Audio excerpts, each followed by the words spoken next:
नमस्कार, colonel Ajay CO Ajay astro money guru first global astro finance digital channel से आपसे मुखातिब होता हूँ। आज है 6 नवंबर सन 2025।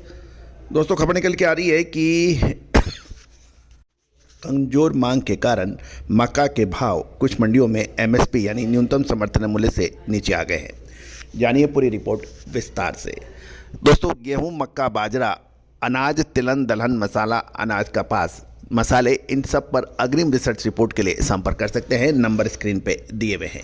जानिए रिपोर्ट विस्तार से। चैनल को सब्सक्राइब करना बिल्कुल ना भूलें। दोस्तों, खबर निकल के आ रही है कि एथनॉल उद्योग मक्का के लिए सनद रहे कि एथनॉल की जो रिक्वायरमेंट है एथनॉल फैक्ट्रियों की, उसमें मक्का की प्रमुख खपत होती है। पशु आहार, कैटल, बर्ड्स फीड जैसी महत्वपूर्ण रिक्वायरमेंट मक्का के लिए होती है। साथ साथ मोटे अनाज के रूप में मक्का को खाद्य के रूप में भी इस्तेमाल किया जाता है।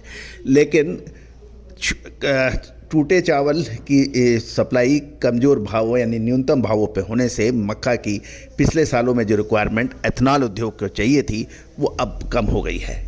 इसका प्रमुख कारण मक्का का उत्पादन अच्छा होना और एथनॉल उद्योग की कम डिमांड से मक्का के भाव लगातार कमज़ोर हो रहे हैं। खबर ये भी निकल रही है कि एथनॉल उद्योग की कमज़ोर मांग के कारण मक्का का भाव कुछ मंडियों में न्यूनतम समर्थन मूल्य यानी एमएसपी से नीचे हो गया है। दूसरी ओर मक्का का गिरावट का प्रमुख कारण रिकॉर्ड उत्पादन की भी संभावना है और नए माल की लगातार बढ़ती आवक और एथनॉल उद्योग की कमज़ोर मांग के कारण देश की प्रमुख मंडियों में मक्का का भाव न्यूनतम समर्थन मूल्य से नीचे है। पोल्ट्री फीड निर्माण में भी मक्का का उपयोग अब कम हो रहा है। केंद्र सरकार ने मक्का का एमएसपी 2024-25 सीजन के लिए 2225 रुपये प्रति क्विंटल से 175 रुपये बढ़ाकर 2025-26 के सीजन हेतु 2400 रुपये प्रति क्विंटल निर्धारित किया है। जबकि मॉइस्चर यानी नमी की मात्रा एवं क्वालिटी के आधार पर विभिन्न राज्यों में थोक मंडियों में इसका भाव फिलहाल 1300 से 2100 रुपये प्रति क्विंटल के बीच चल रहा है। ये एक मॉडल मूल्य है और इस पर ही मंडियों में अधिकांश कारोबार हो रहा है। थोक मंडियों में भाव कमज़ोर होने से उत्पादक यानी किसान अब सरकार से एमएसपी पर मक्का की खरीद शुरू करने की जोरदार मांग कर रहे हैं, क्योंकि उन्हें औने पौने दाम पर अपना माल बेचने के लिए विवश होना पड़ रहा है। किसानों की कठिनाई को देखते हुए तेलंगाना सरकार ने एमएसपी पर मक्का खरीदना शुरू भी कर दिया है और लगभग 8 लाख टन की खरीद का प्लान बनाया गया है। ये भी ध्यान देने की बात है कि बेहतर आमदनी प्राप्त होने की उम्मीद से खरीफ सीजन में किसानों ने मक्का की खेती में ज़बरदस्त उत्साह दिखाया था, जिससे राष्ट्रीय स्तर पर इसकी बिजाई क्षेत्र गत वर्ष के 84.30 लाख हेक्टेयर से 10.60 लाख हेक्टेयर बढ़कर इस बार 94.90 लाख हेक्टेयर में ऑल टाइम हाई पहुंच गया था। और ये भी ध्यान देने वाली बात है कि कुछ क्षेत्रों में अत्यधिक बारिश और बाढ़ से फसलों को मामूली नुकसान होने की भी समाचार थे, लेकिन इसके बावजूद चालू वर्ष के दौरान महत्वपूर्ण मोटे अनाज का उत्पादन नए रिकॉर्ड स्तर पर पहुंचने के आसार बताए जाते हैं। दोस्तों, एक तरफ तो रिकॉर्ड तोड़ उत्पादन है, दूसरी ओर एथनॉल इंडस्ट्री की कम डिमांड है। पोल्ट्री की भी कम डिमांड को देखते हुए मक्का के भाव में फर्क पड़ रहा है। एथनॉल निर्माण उद्योग में मक्का की मांग कमज़ोर पड़ने से इसका प्रमुख ड्रॉबैक हुआ है। अभी तक चावल और गन्ने का आसान विकल्प था।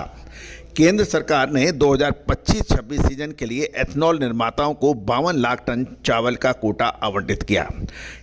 उधर distillers dried grain with soluble जैसे DDGS की आपूर्ति एवं उपलब्धता बढ़ाने से पोल्ट्री उद्योग में भी मक्का की मांग प्रभावित होने लगी है। अनाज आधारित एथनॉल निर्माण में DDGS का उत्पादन होता है। यद्यपि अधिक और असामयिक बरसात से देश के कई इलाकों में खरीफ की फसलें क्षतिग्रस्त हुई हैं, लेकिन फिर भी मक्का का उत्पादन पिछले साल से अधिक होने की प्रबल संभावना है। एक तरफ उत्पादन अच्छा होना, अधिक होना, क्योंकि बिजाई में ज़बरदस्त बढ़ोतरी थी, दूसरी ओर डिमांड में धक्का लगना, ये प्रमुख कारण है मक्का की कीमतों में लगातार गिरावट होने की वजह से। दोस्तों, ये भी ध्यान देने वाली बात यह है कि सरकार किसानों को उनकी फसल का उचित मूल्य दिलाने हेतु हर संभव प्रयास करती है, ऐसा सरकार का कहना है। इसमें न्यूनतम समर्थन मूल्य पर किसानों से माल खरीदना शामिल है। अब तेलंगाना ने जो पहल की है वो पहल बिहार, उत्तर प्रदेश और बाकी प्रदेशों में भी हो तो किसानों को कुछ फ़ायदा हो सकता है।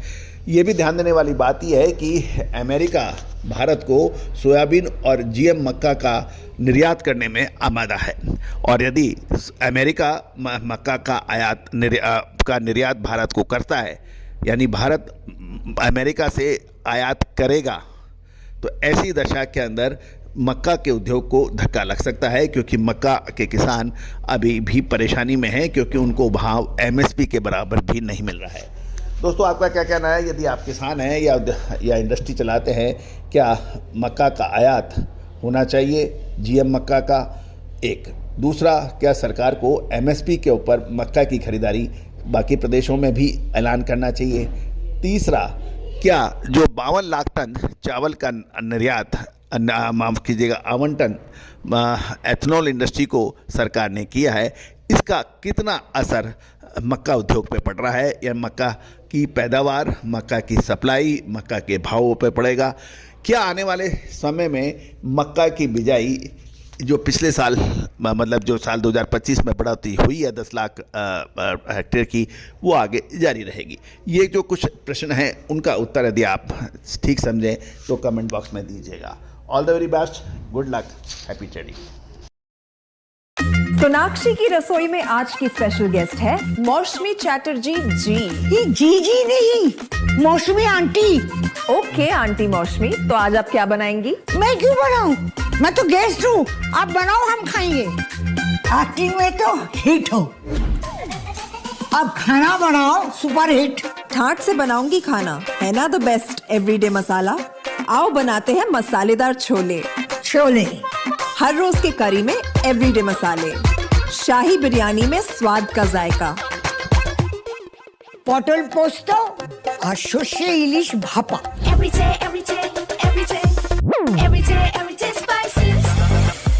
साफ मसाले, खुशबू और प्योर झांझ, टेस्ट से भर दे हर जुबान पे स्वाद। एवरीडे मसाले, देश का स्वाद।